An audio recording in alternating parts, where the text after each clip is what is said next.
Hello, everyone. Welcome to a webinar hosted by the Object Management Group in Tech, titled Using BPMN, CMMN, and DMN Together, a deeper look at process modeling's triple crown of standards. Thank you for attending. And sorry, as I play with this first slide. There we go. This is our second webinar on this topic. You could find part one in OMG's Bright Talk channel if you would like to view. And thank you for everyone who's joining us again for part two. My name is Tracy Berardi. I'm Senior Marketing Manager with the OMG, and I'll be moderating the presentation. I'm joined by my colleagues Claude Budva, owner and principal of Sebe IT and Knowledge Management and Energy Domain Consultant to the OMG, as well as Denis Gagne, CEO and CTO of Tech and chair of the BPMN Interchange Working Group here at the OMG. We'll start by telling you a bit about the OMG and our work. The OMG is an international open membership, not-for-profit technology standards consortium founded in 1989. We develop technology standards that provide real-world value for vertical markets, everything from automotive, business, finance, healthcare, to insurance, security, and the industrial Internet of Things. As you can see on the slide, the OMG is focused on middleware platforms, modeling platforms, systems assurance, and vertical domain specifications. All of the standards are freely available on OMG's website, and we have a strong relationship with ISO, and many OMG standards also become ISO standards through this process. Membership. The OMG brings together its international membership to develop and revise standards as technologies change over the years. On this slide, there's a snapshot of participating organizations, and we'd like to encourage everyone on the call today to consider joining the OMG or signing up for email updates if you're interested in helping to write or track the progress of these IT standards. You're very welcome to do so. We have some attachments. It's in the Bright Talk presenter screen if you'd like to download some materials, including a PDF version of today's presentation. And we'll have time for Q&A at the end of the presentation. So if you'd like to submit questions, you can do so through the Questions tab. And with this brief introduction, I'm going to turn the presentation over to Claude, who will talk about the BPMI working group at the OMG. Oh, here we go. Which created the modeling standards we're talking about today. Thank you, Tracy, for this introduction. And I guess the slide, thank you for getting back to the right slide. Hello, everyone. I'm Claude Budva. Tracy introduced me. Thank you for being here. When the OMG moved in after a very few years of its existence from covering only technology aspects to also having a second focus on vertical domains and the business, one of the task forces that was created was focused on the modeling of business concepts and how that would facilitate integration of enterprise systems in particular through standards in this domain. And so out of the multiple task forces in which the Object Management Group is organized, we have one called BMI, or Business Modeling and Integration Domain Task Force. And like the other task forces, the way we work is a very open process where when we've determined out of our roadmap work that there is an opportunity or a desire to standardize a certain type of modeling or a certain type of interfacing that allows integration, we issue a request for proposals, and we let any members of the OMG, as well as other associated people, come forward and propose specifications for a new or an updated standard, and then we have a process of review and approval and sometimes merging of multiple proposals that results in the final standard. And there are several additional levels of approval so that the entire OMG community gets to voice its input, And the OMG Architecture Board ensures the consistency of all the specifications, and the OMG Board of Directors ensures their commercial viability. So through this work, there's quite a number of standards that have been adopted over the years. There's one, the business motivation model allows you to model strategy, tactic, goals, objectives, and related concepts. There is a language to describe the semantics of business vocabulary and business rules, in other words, to transform informal specifications into formal ones. Then there's the three notations that Denis is going to talk to us much more about today, and that we were also describing at a first level in the previous webinar, which we did in April. BPMN for business processes, CMMN for case models, and DMN for decision models. And more recently, I think it was adopted last year or 2 years ago, the Value Delivery Modeling Language, VDML, allows the modeling of value propositions and value exchange. And maybe 3 or 4 years ago, we also had a significant effort to define what we call the date and time vocabulary to introduce formality in the description of time and time intervals in the specifications of business systems. So that's what the Business Modeling and Integration Task Force is focused on right now. So I'm going to hand over the baton to Denis Gagné, who has some very interesting slides, and you'll see the richness of what he presents through the live aspect of his demonstrations. So, Denis, it's over to you.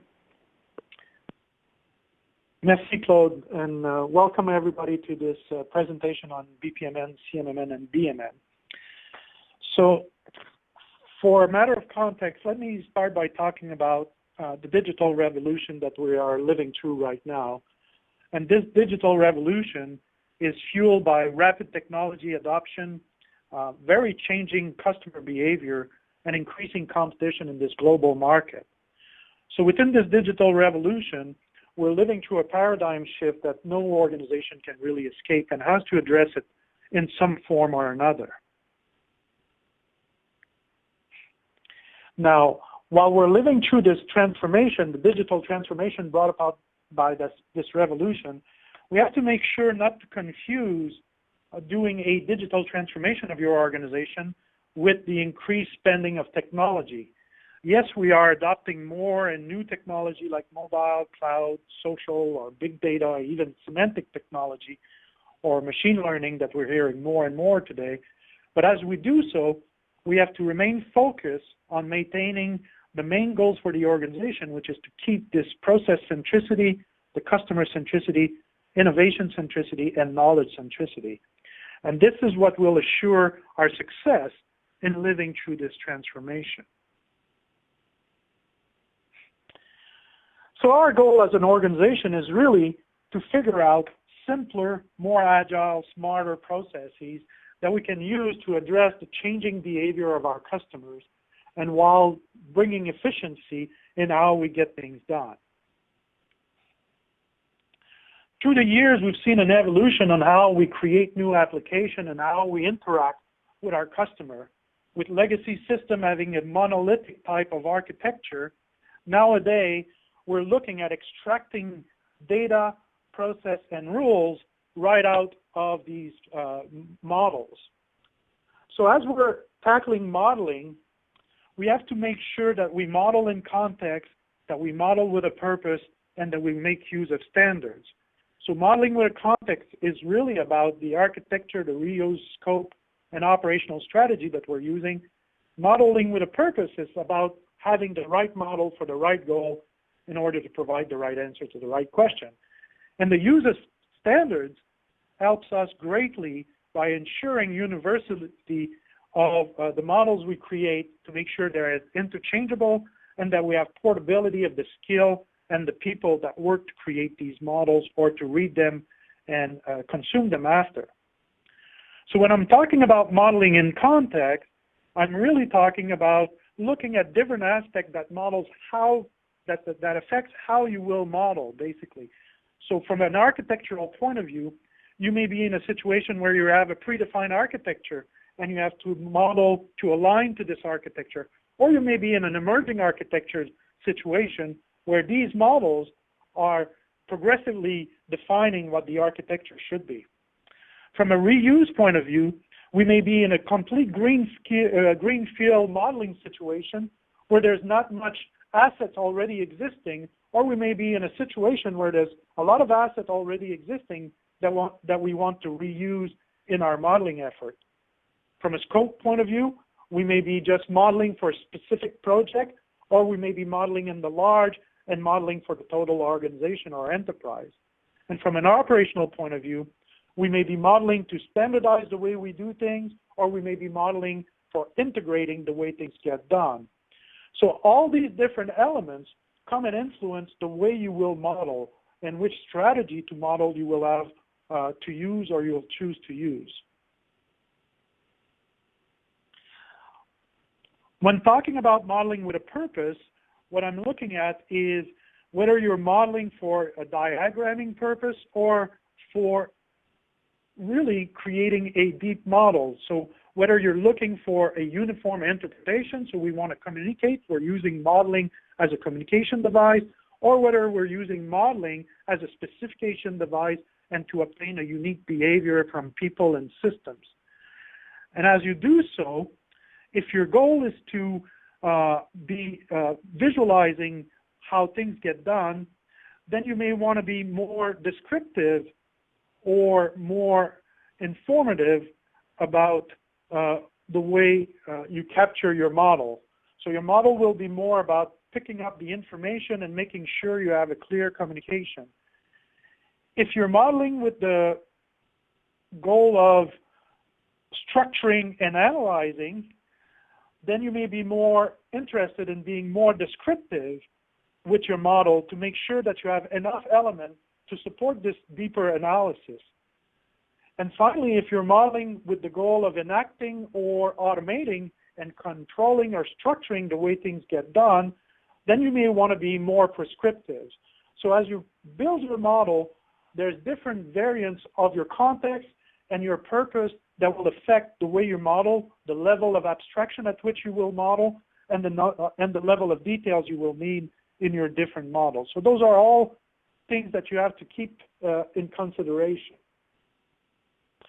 So today we want to talk about 3 core management practices that we will explore through standards that the OMG has provided, and namely process management, case management, and decision management. And process management is really a discipline to help us as an organization to become more efficient. And within process management, the OMG has provided a standard that is called BPMN, the Business Process Model and Notation. In case management, we're doing a paradigm shift to support the work of the knowledge worker, and OMG has produced a standard there that is called CMMN for Case Management Model and Notation.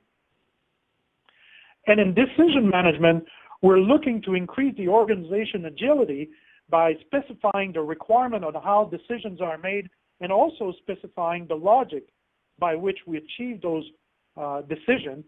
And OMG has a standard there called DMN for Decision Model and Notation.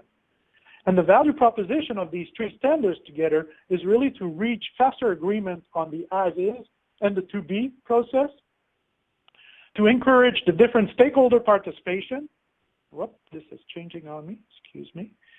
To facilitate the analysis and improvement of operation, and to create a library of process, case, or decision so that you can onboard new clients, partners, or clients.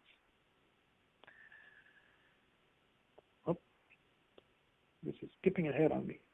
So in the last presentation, we explored a little bit about the basics elements of BPMN, CMMN, and DMN. Just a quick recap here. When we're looking at BPMN, we're really interested in the core concept of processes and more specifically activities within processes. When we're looking at CMMN, we're looking at different business events that happens in the context of a case. And when we're looking at DMN, we're looking at the different rules that affect the decision we make. In terms of focus, BPMN is focused on looking at the transition of the effort from activity to activity and how the data affect these transitions, while in CMMN, we're looking at managing a context. And by having data in context, we have basically information. And in DMN, we're looking at applying those rules into this context. So now we have information that is applied, which provides us with knowledge. From a procedural and semantical point of view, BPMN has a procedural semantic that is based on the token semantic, and we'll explore this together in the next few minutes.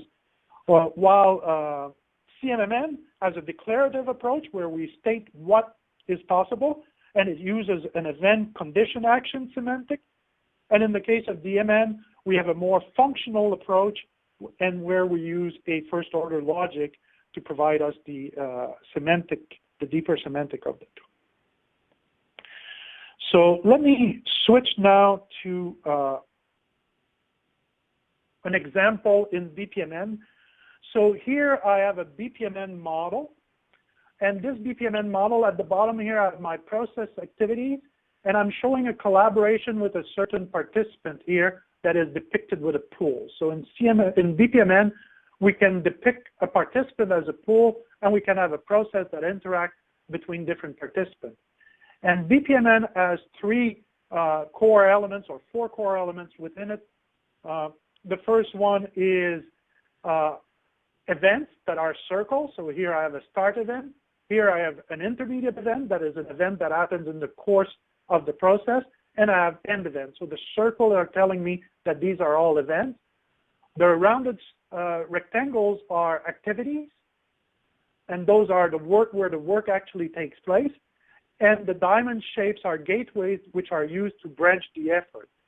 So in BPMN, the semantic is that of a token semantic. So it's the idea of following a token. So here, my participant sends me a message. As soon as I receive the message, I move into a first task where work can be accomplished.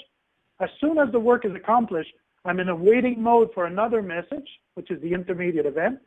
When I receive this message, I can move on to another task.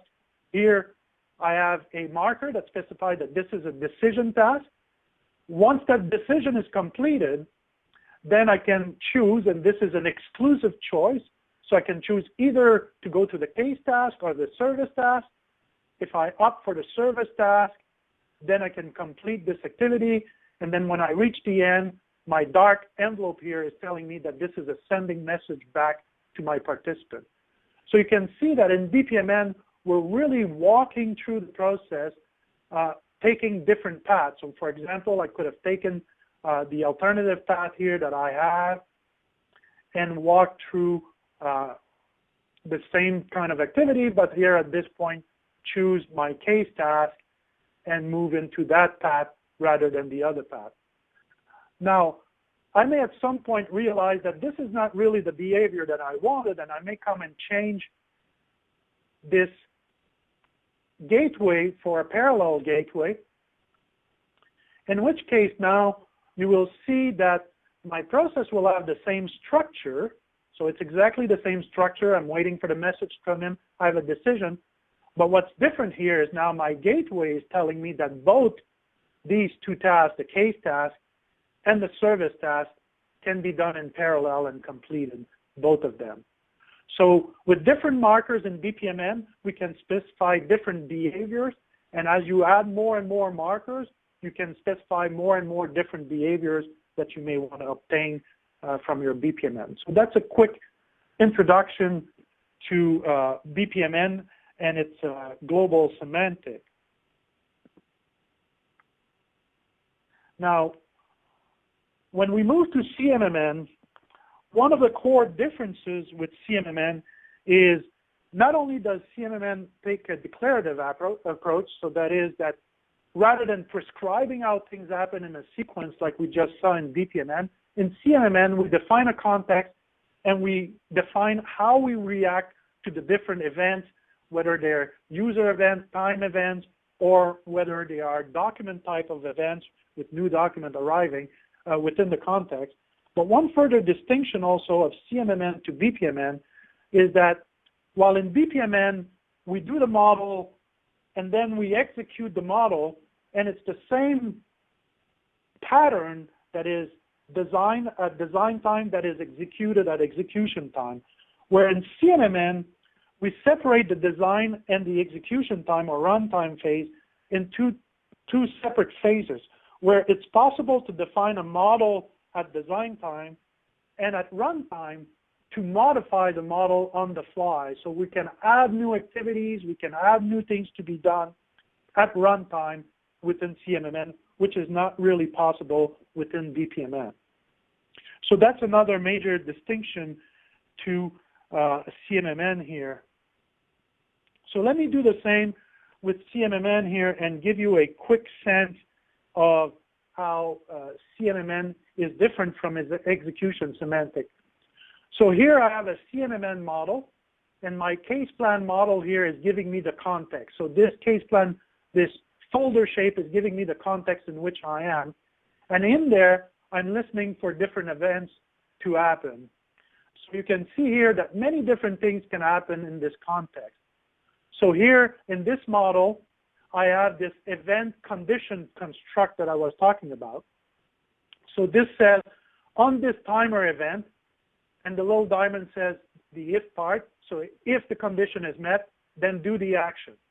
Now, CMMN is quite expressive. I can also have only the condition. So I can say, if this condition is met, do the action. Or I can have no on part or if part and only do the activity directly. So these are the three patterns of ECA we can do in CMMN. So we can do event, condition, action, or just the action directly. Plus in CMMN, we have the notion of discretionary tasks. Those are the dashed line. And the discretionary tasks are tasks that can be added by the user at runtime at their discretion based on certain scaffolding that may be defined in there. So now when I'm looking at this context, I can see that there's many different things that can be happening at any time. For example, here it says, if I get a user request to close the case, then the case is closed. And so my old case is completed, that's all that happened. Now, another potential thing may be that a certain time is met, and then if my condition that I put on there is met, then this task can take place and I can complete the task. And this task with the exclamation mark there makes it a required task. So it means that this task must absolutely be done for this case to complete. So now that it's done, I can complete the case. So you can see that I have a very different trace. And you can go on like this with different pattern of usage. For example, once this condition on this task here is met, then I can repeat this task. So this allows me, every time this condition is met, to repeat this task. The little symbol here means that it's a repeatable task that I can repeat every time this condition is met. And then if this event happens, I can actually do this task, complete this task, and now I can close the case. So you may have noticed that basically in CMMN, everything is optional unless it's marked as mandatory. That is that the case can be closed as soon as anything that is mandatory that is done. So here, as soon as this task that is mandatory is done, I can close the case.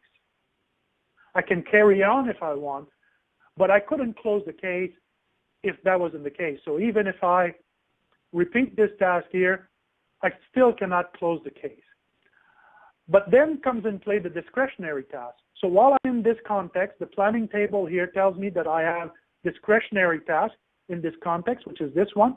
I can choose to add it to my board. And as I do so, it completes automatically because it has no manual or blocking situation. So then I can create different situations. So in CMMN, we have the notion of a milestone. So if the condition on this milestone is met, and here I've expressed an end, so and that this case file item is created, then I can complete the case. So this provides us with a very dynamic and agile way to address events that are happening within a context. Now, another construct that I have here is this construct of a blocking user task. So this is not completing because it's blocking. And while I'm in this context, so the planning table here is telling me that while I'm in the context of this task, at any time during runtime, the user can add any of these discretionary tasks, whether it's a manual non-blocking task, or I could also ask this process task, and then I would have to complete this process task. And then when I complete this, then the discretionary availability is gone because I'm out of this context. So the same is true. And here I have a manually activated task. So this task will not start unless I manually activate it. And once I manually activate it, it takes place. So there's all different kinds of patterns, and there's many more that can be expressed.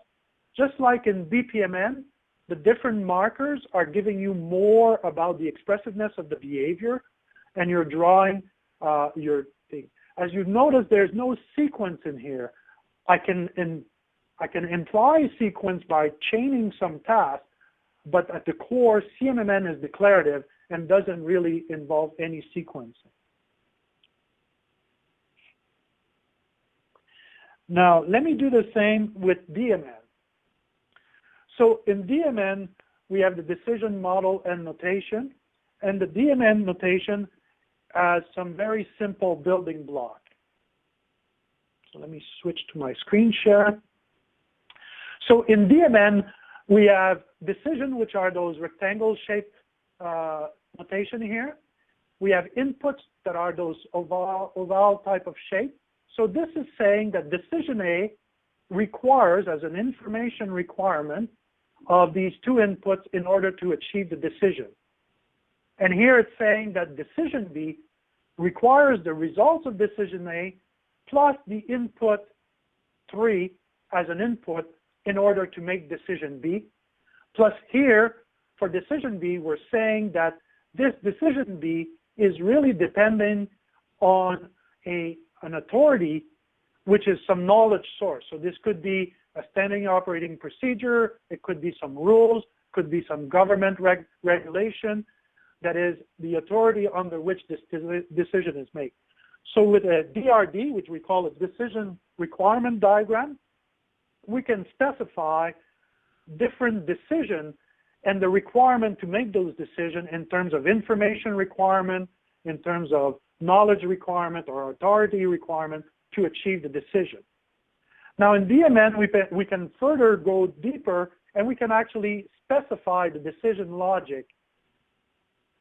So one way of specifying the decision logic in DMN is to use a decision table.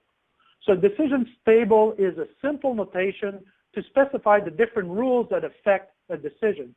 So in this case here, for my decision A, I have a unique hit policy. That means that only one of the rules, I'm interested in the result of only one of the rules. And it says if my input 1 is true, my input 2 is true, then my output is true. And then I have another rule, so my rows are rules here, that says, well, but if my input 1 is true and my input 2 is false, then the answer is true. So very similarly, you can specify the logic and you can walk through the behavior of the decision. So as soon as I have my two input 1 and input 2, I can walk through this decision and say that input 1 is false, input 2 is true, run through this decision. It will tell me the answer is true. And if I go to the decision table, I can see which rule fire to give me that answer. It's rule 3 in this particular case. And then I can walk through, but in DMN, you don't have to necessarily specify the decision logic. Like for example here, for decision B, I didn't specify how the logic comes about. I just know that there's a decision B that requires the input from decision A and input 3, and I can then complete this decision and then have a full decision hierarchy accomplished in here. So that's BPMN, CMMN, and DMN in terms of their behaviors and how we can go about through them. Let me switch back to my slide. So now what I'd like to talk to you about, and that was requested during the last webinar we did, is to have a more worked out example. So I've given you the basic core semantic and behavior of these models, and now I'll take you through a more worked out example of BPMN, CMMN used together to model the operations of an organization.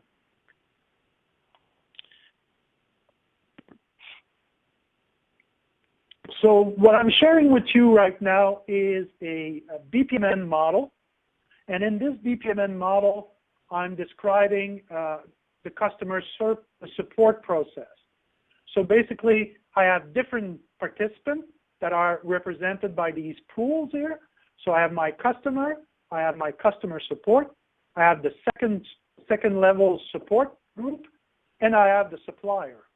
And here I'm describing the interaction that happens between all these different participants to achieve my customer support. So as we read this here, we can see that we have an event. So if I walk through this, as soon as the customer reach out to our customer support, then there's a first task to get the issue description. So this is a user task in BPMN.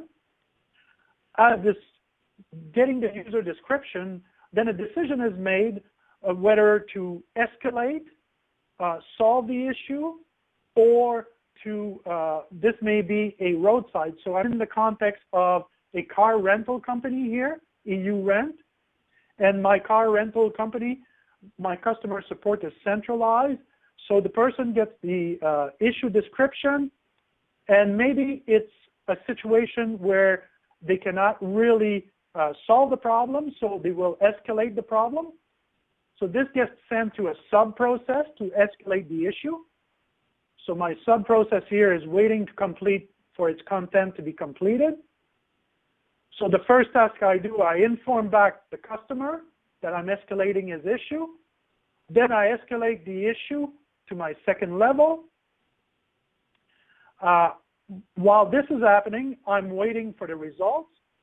So let's assume that the first level resolved the issue. They provide me with the answer, and then their role is completed. Once I get the answer, I can provide it to the end user, the customer, and if he's satisfied with it, I can complete this particular instance of the process. Now, there's many different variations, as you can see, that can happen with this process. For example, it could be that this was just an administrative issue and that I can go right away and provide the solution to the client, and if the client is satisfied, complete the process. Now, alternatively, it could be a situation where when I get the description of the issue, the client is actually stuck on the side of the road, so I need to start a roadside assistance. So in this situation, I will use a case. Given that a roadside assistance is very unpredictable, it's hard for me to prescribe what could happen. We don't really know what's going on. So we're going to send somebody on location, and I'm going to connect to the case. So now I'm going to move into the case description. So here's my CMMN model of the roadside assistance. As you can see, there's many different things that can happen. At any time, if my client requests to dismiss this case, I can dismiss it. You can see here that there's a portion where we will evaluate as the support truck gets on the roadside, it can make an assessment. At any time here, you can see I have a discretionary stage, which is to make a car replacement. So at any time, at the discretion of the person in the support, they can decide to replace the case, so the car. So that's this here. And this is the stage that handles a different type of various repair. And then I have a milestone here of car repair and car replace. So here, this is what it's saying. So at any time, if I reach the milestone car repaired and I have a report, I can close this case. So for example, you see if this is what's happening, then I can do this. So let's assume that the truck reached the car and the person in trouble. So the first thing is he gets the issue report that came from customer support. When he gets there, he makes an assessment of the car. Now, I have a task here to determine the repair location, which is defined as a rule, a corporate rule. So as soon as the report comes in, I can drop right into the decision. And the decision about repairing the repair location is based on depending on what kind of issue it is and whether to send it to the shop.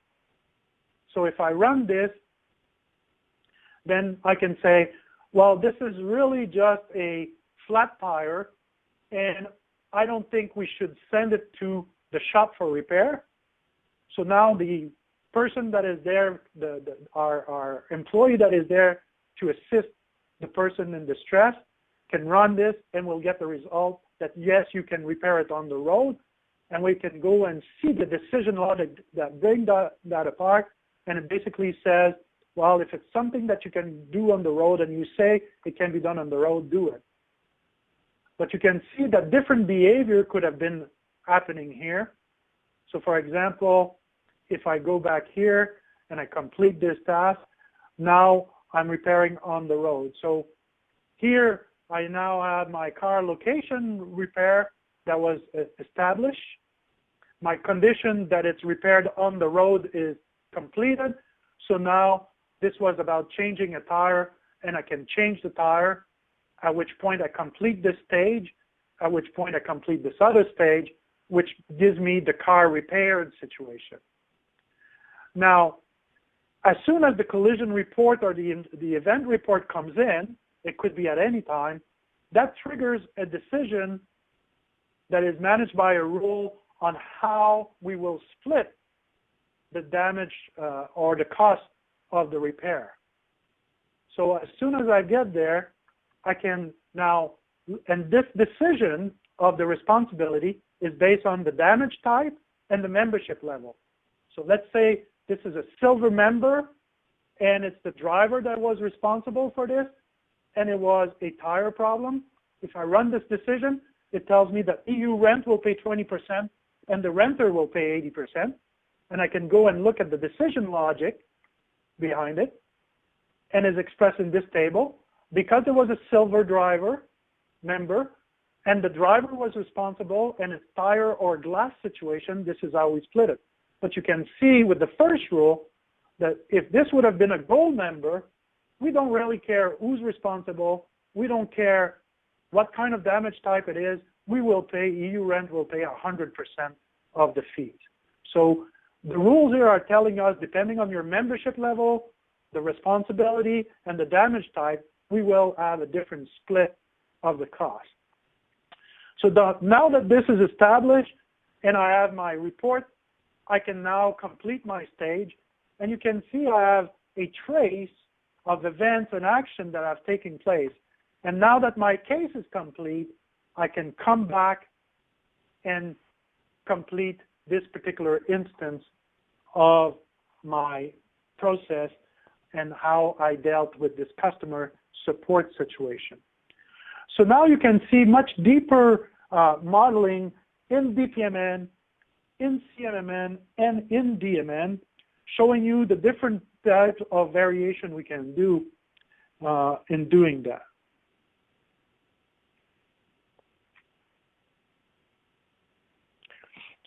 So some of the best practice that we have in using BPMN, CMMN, and DMN together are the following.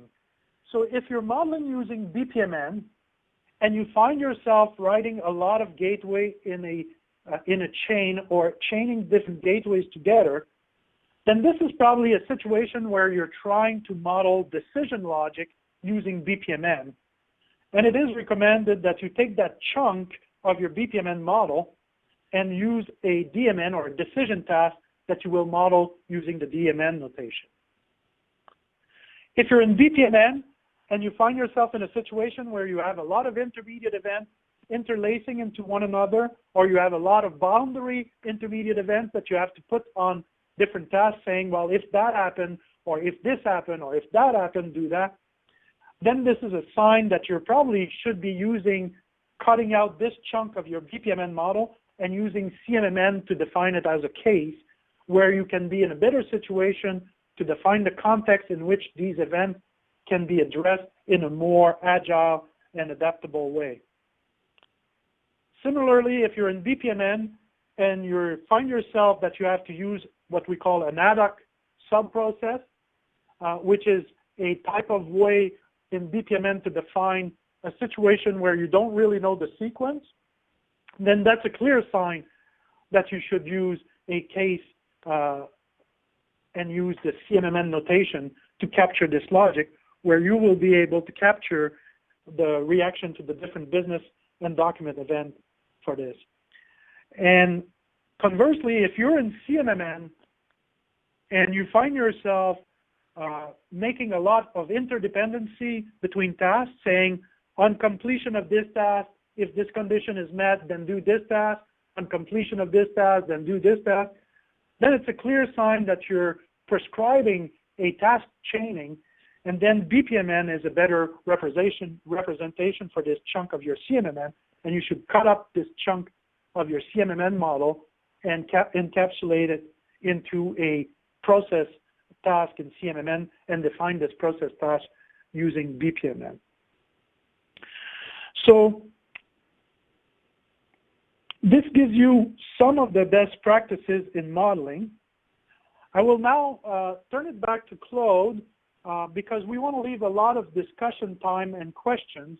I don't want to walk through too many different scenarios. I'll let people guide us with their question and go back to the worked out example to be more specific. So we're going to leave a lot of time for questions. So I'll pass it back to Claude for a summary of the presentation. Thank you, Denis. That was very good. In particular, I think the ability to see the live demo was really interesting, and actually that's already triggered a question that we will come to in a moment.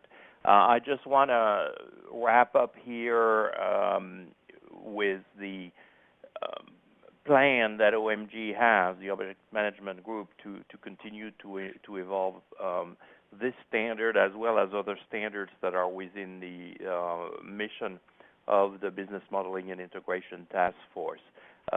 These specifications are continuously evolving. We're not trying to make it difficult for people to follow the technology by changing the technology all the time. But the users of these modeling notations and of the tools, and the companies that market these tools, companies like Denis' own Trisotech, but also other companies in this market, and when it comes to BMN, there's something like 15 or 20 companies supplying BPMN tools, for instance. They constantly bring us back feedback about ambiguities they may have noticed in the notation, improvements that could be made to the symbols or to the way they're connected, etc. So periodically, as part of our work, we create additional versions or refinements or clarifications. And that work goes on periodically. So Denis was very busy last year and evolving CMMN, creating version 1.1, and it came out recently. We are looking at, we started discussing it at our last meeting, and I expect it to become an item on our work plan. As co-chair of BMI myself, I certainly will see to that we need to update BPMN in order to allow the same thing that was introduced in CMMN 1.1, where CMMN is no longer in its own little bubble isolated from the rest, but CMMN 1.1 allows call-outs, if you want, to BPMN models and DMN decisions. And so we probably need to do the same thing to BPMN and clarify, for instance, the relationship between what is an ad hoc process in BPMN and what is a case, and allow a BPMN subtask to invoke a CMMN case, and perhaps also link a diamond in BPMN to a DMN model more explicitly. We have other things that the Business Modeling and Integration Task Force intends to do. There's one thing that's already going on is that we're working with some other groups to try to create a common business architecture meta model. And the first version of it is going to be focused on the notion of business capability and the capability map as a business architecture artifact. And then there has been some work done by another OMG task force on risk and threat modeling, limited to operational risk with a particular focus on cyber threats. And we are planning to extend this after that first model is published to cover business risks, financial risks, reputation risk, legal risks, etc., and allow people to formalize the models of risk and risk mitigation, probability, impact, etc., that are fundamental to running a business. So the conclusion of this summary is, first of all, there are 3 standards there. They are well implemented. There's tools to use them. They have well-defined documentation, semantics, groups of users, etc. So use these notations in your work as you see fit. Their graphical aspect is something that makes it a key element in having a dialogue between IT people and business people in particular. Those diagrams are at least one of the goal, and I think you saw that through the demo, can be understood by a business person, but they provide the people who might implement a system to support the business with the formality needed to create the requirements. Participate in the work if you can. Become a member of the OMG and participate in the work, or at least has to be added to the mailing lists. You can you can basically contact Tracy Berardi, who introduced this webinar. You have her email address down there. It's very simple, tracy@omg.org, and you can ask her for a guest pass to one of our meetings, or to be added to the distribution list for the BMI task force. The OMG website has a list of the upcoming meetings. Our next meeting will be on September 12 in Chicago, and the following one, December 5 in San Diego. So we really invite everyone to join and help with the work. As I said, this is an open process, and the involvement of the end users is absolutely fundamental. This is not something that we do in a closed room between technologists without listening to the people we aim to serve. So with that, here's the last slide with the URLs, and we're going to switch to questions. And I'm going to ask Tracy to moderate the Q&A period. Perfect. Thanks, Claude and Denis. First question, what is a case task? Is it equivalent to an ad hoc sub-process? No. So, no, a case task is a case task is not equivalent to a ad hoc sub-process. But what you have is an ad hoc sub-process in BPMN can be better defined using a case model. So not just a simple case task, but a complete CMMN model can provide you this environment. An ad hoc sub-process in BPMN is a context, is a container or a context in which the activities can happen in different sequence and can happen under different conditions. So we suggest that using the CMMN notation for that portion of your work is a better way to capture these different situations that may evolve. Thanks, Denis. And what simulation tool are you using during the presentation? This particular tool is a tool from TriZetech. It's called the Communicator, and it's a tool that does the animation of the different variables. So we looked at the BPMN, the CMMN, and the DMN, what we call the animator of these tools. Thank you. Next question. Hello, Denis. I dived a bit more into CMMN recently, and I wonder the whole time, what is the reason that a new notation for case management was created that partially resembles BPMN, and could it have been simply integrated into BPMN? As advantages, I see that business needs to learn only one notation, and the organization doesn't need to buy and get used to a new tool. Personally, I'm doing all my case management modeling in BPMN. Thanks in advance.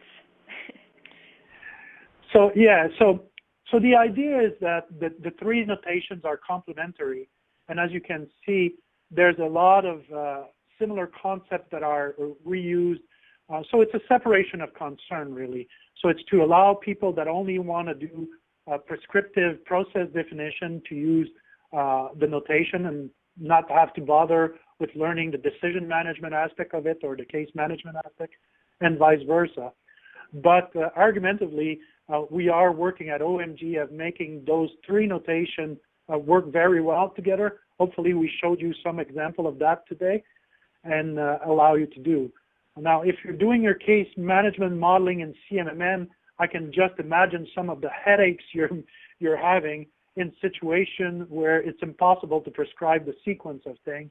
And that's where CMMN become much more efficient and more expeditive and more expressive at describing those situations. But yes, it is always possible to do decision modeling in BPMN. It's arduous and not very nice to look at, but it's possible.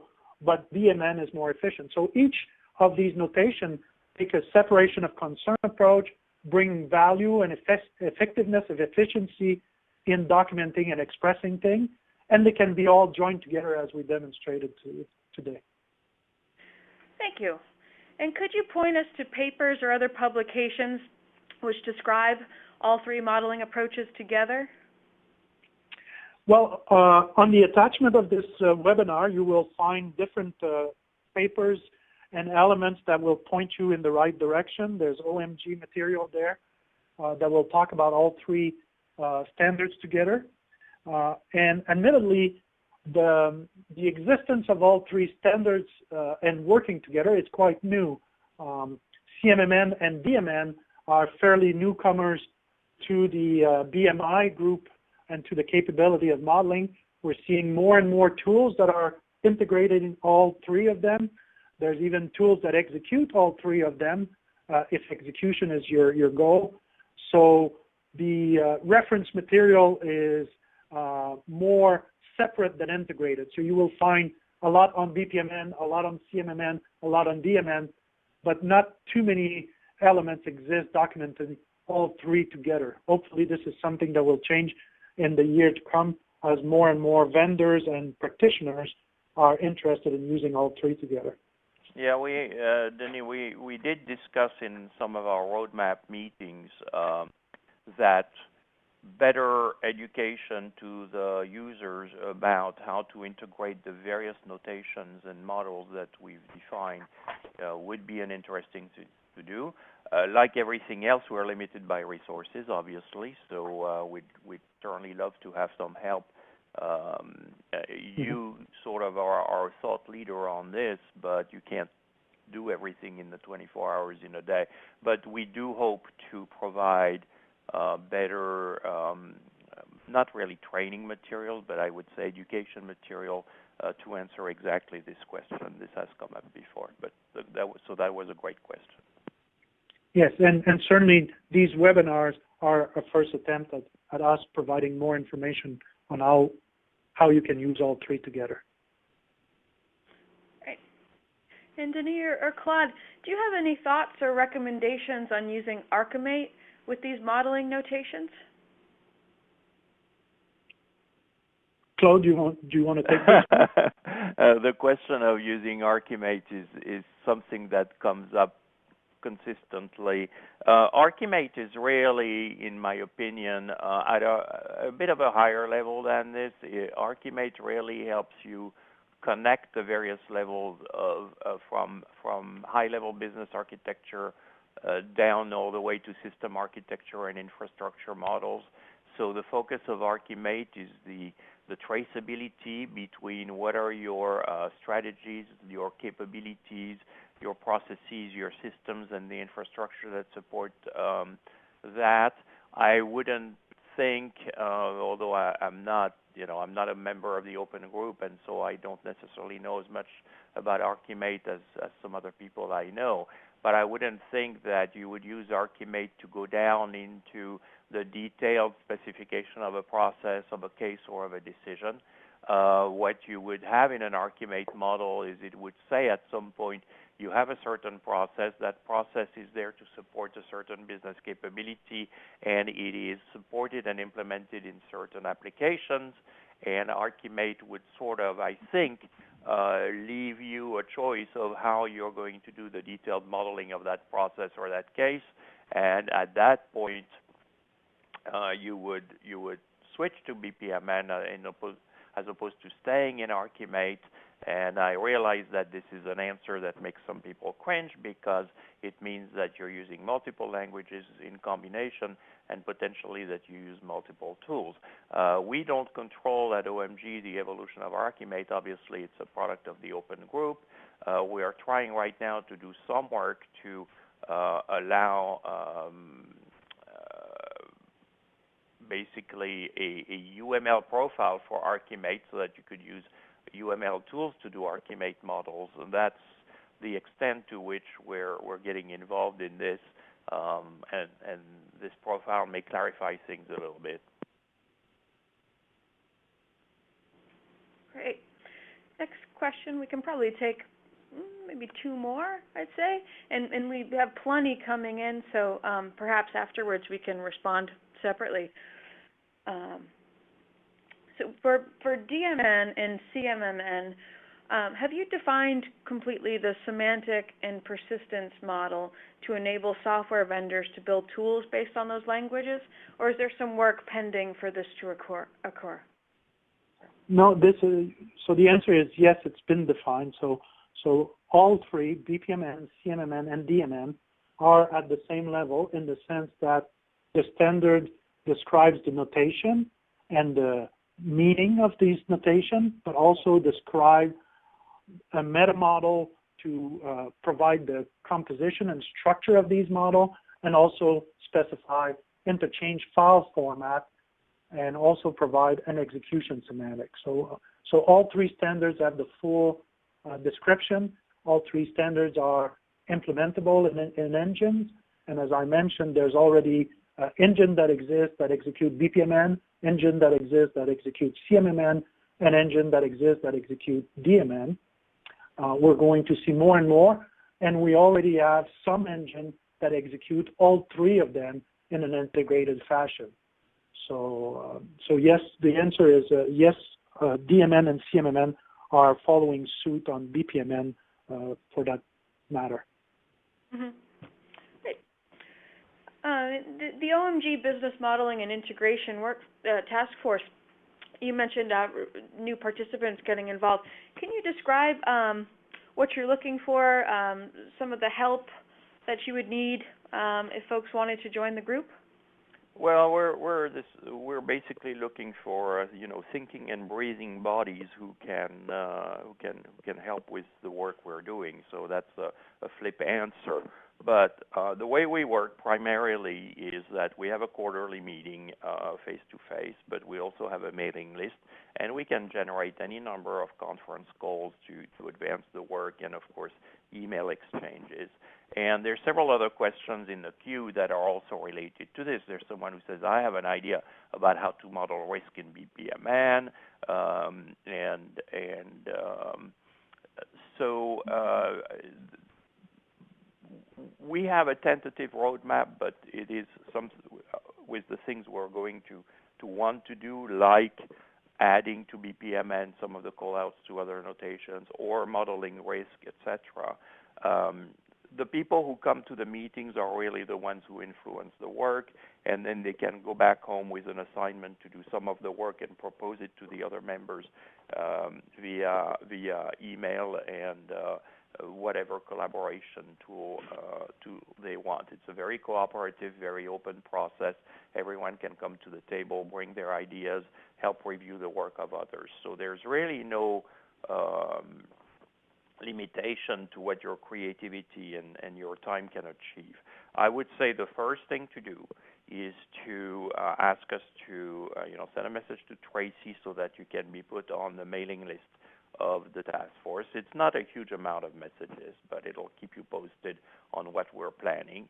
And then if you have the ability to travel to one of our meetings, looking at the OMG calendar, that is the best way to get introduced to people, network during the breaks, etc.